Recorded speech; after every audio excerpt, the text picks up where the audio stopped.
All right, ladies and dudes, it's time for this week's episode of Parkinson's with Jerry Mac. Stay tuned. What's up, YouTube? It's this guy, Jeremy McDonald. Let me hear you say it. One of your very favorite people with Parkinson's. Of course, that's Jeremy, also known as J-Mac, Jeremy Mac. Let's do this thing.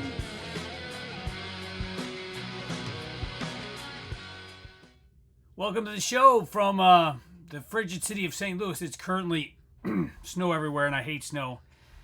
I hate snow. I hate it. It looks nice, but it's not fun to drive in. I had to take my dog to the vet with my wife this morning, and it was snowing. And let's just say drivers in St. Louis can be a little sketchy in the snow. I guess they can everywhere, but this morning was not fun. All right, just like before we get going, I'd just like to remind you that if you really are digging the show and you like what we do here, like what I do here, make sure you subscribe and like. I was looking at the numbers, and the vast majority of people who watch this channel are not subscribed and don't leave ratings. Now, if you'd like to support what I do, there you go. That's one thing you do. Subscribe and give it the thumbs up, because I'm trying to kind of change the world here from my basement, and it's lonely. So sometimes it's lonely. I know I'm making a difference, but it helps even more. Makes me feel like I'm making even more difference when I want to hear from you guys.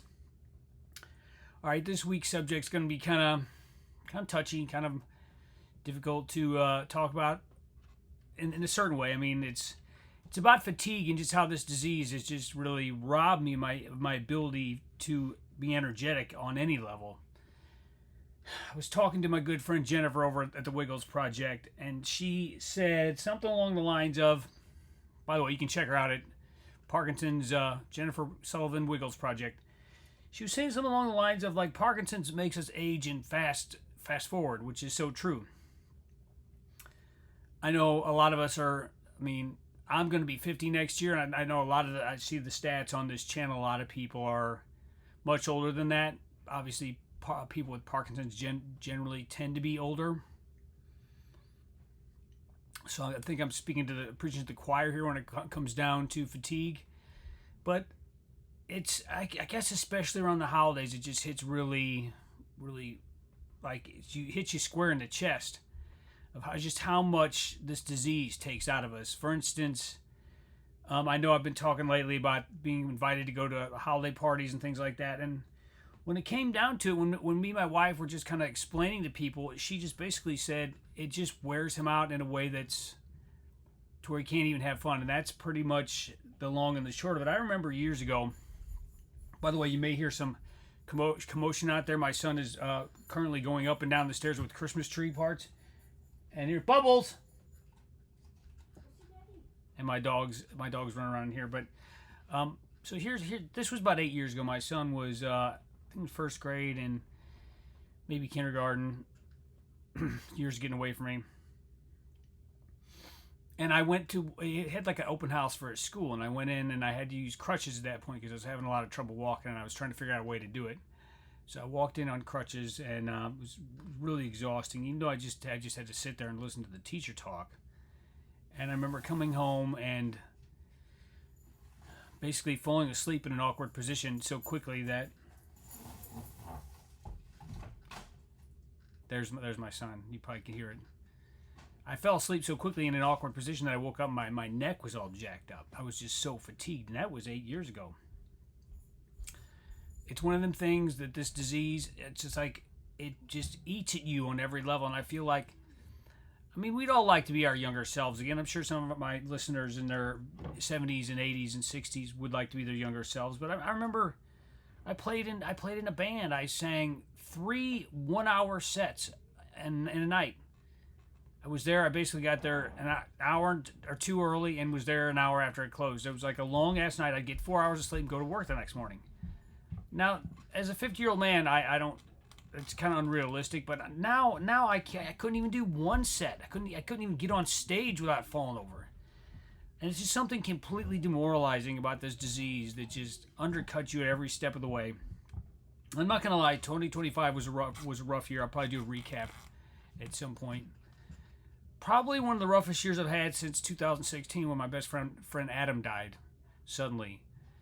just been a plethora of unpleasant symptoms, and the medicines being more and more finicky. I know is the just FYI for those of you, the uninitiated, the longer you're on this medicine, the more side effects you have. And one of the side effects is dyskinesia, which means kind of the uncontrollable wiggly movements associated with Michael J. Fox. That is not Parkinson's. That's the side effects to the medication. That alone can be exhausting. Basically, I'm kind of like either all the way on or all the way off. I film these videos in these little pockets, little windows where I'm not too fidgety, where I'm pretty comfortable. But like, for instance, when this video stops, I'll probably have to, I'm down in my bunker, as you can see. I'll probably have to wait about an hour before I can maneuver up the stairs, and then I'll get comfortable and we'll watch TV until about 10 o'clock or so and then go to bed. But there's very few pockets of time during the day where I feel completely relaxed or completely comfortable. And I've addressed this in other videos, and that's toward the end of the night. But even then, sometimes I can have trouble. My legs won't stop moving. It's just exhausting. It's completely exhausting. Now, when you first start taking these meds, they help. And they loosen you up, and they enable you to maybe think more quickly and move more quickly. But the longer you're on them, the more side effects they have. And the side effects are sometimes just as bad as the disease. And they're exhausting. So I wish there was an easy answer. I can't. I try not to think about the future, but I'm like, if I'm feeling like this way, but when I'm 49 on the edge of 50, what's going to be like in another 5-10 years? When I'm 60, am I going to be actually need to take a nap after I brush my teeth? I mean, that's no joke. I mean, I actually got a message from a lady who said after she brushes her teeth and flosses in the morning, she literally needs to sit down and catch her breath. It's just like it's exhausting to do that. And that's probably one of the more, I believe, one of the more underreported symptoms of Parkinson's is extreme fatigue. That was one of the things that really started to get me early on before I knew what it was fatigue. I remember I was actually having a party over here, and you can't see it, but there's a couch right over there. I had a beer, and it was like 9 o'clock. I just crashed. It wasn't the beer. I just was exhausted because I think I'd worked that day. And I don't want to be too moany, but it's not fair, and I know it's kind of trite to say, but it's not fair to be 49, almost 50, with a 13-year-old and 2 dogs and a wife that needs me to do things, and just to be exhausted every damn second of every damn day. I wish there was a better answer. Like I said, I can't look too far in the future. I mean, I know some of my older listeners are like, don't borrow trouble, son. Don't look past, the end of the night. But I can't help but wonder, and hopefully there'll be some treatments, but it's just like the exhaustion is real, and music helps kind of lift my mood. But when I got to tell you, when I got up this Saturday morning, looked out the window, and the St. Louis area was covered with snow, I swore. I'm not going to lie, I swore, because I don't like snow, and it just made me feel down and gloomy. In fact, the older I get and the longer I've had this disease, the more I would just like to stay down here in my little cave. Right outside that door is my video store. I got all kinds of movies. Like you can't even imagine how many movies I got out there. I just like to live in my little bubble, in my little cave, take naps frequently, and watch TV and do videos and make music and just shut the world out. And I know we can't always do that, especially as a father of a teenager. I can't do that. Let me know your thoughts. Have you felt your fatigue levels? Surely they have gone up, but have they gone dramatically up since your diagnosis?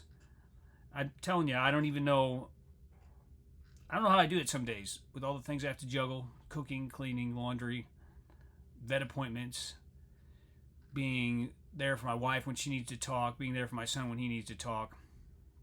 It's a lot, man. It's an awful lot. All right, my one sales pitch this week is I've got a Patreon, Parkinson's with Jeremy Mack on Patreon, patreon.com/Parkinson's with Jeremy Mack. And I've got something kind of special. I did a podcast, probably the best podcast I've ever been involved with, which was called Suburbia Strikes Back. It was from basically 2009 to 2010. And I uploaded 3 new episodes. It's real funny. These will be free, but if you like what's going on over there, it's mostly non-Parkinson's related content because I'm tired of talking about Parkinson's all the time. But if you like what's going on over here, you'll probably like what's going on over there. It's $5 a month to unlock a lot of good, cool collections. There's a lot of cool stuff over there. But if you just want to be a casual supporter, you can sign up for free. Go listen to Suburbia Strikes Back. Let me know what you think. By the way, it's not safe for work, and so you don't want to listen to it with little children around because I get a little filthy, I'm not going to lie. That's all I got.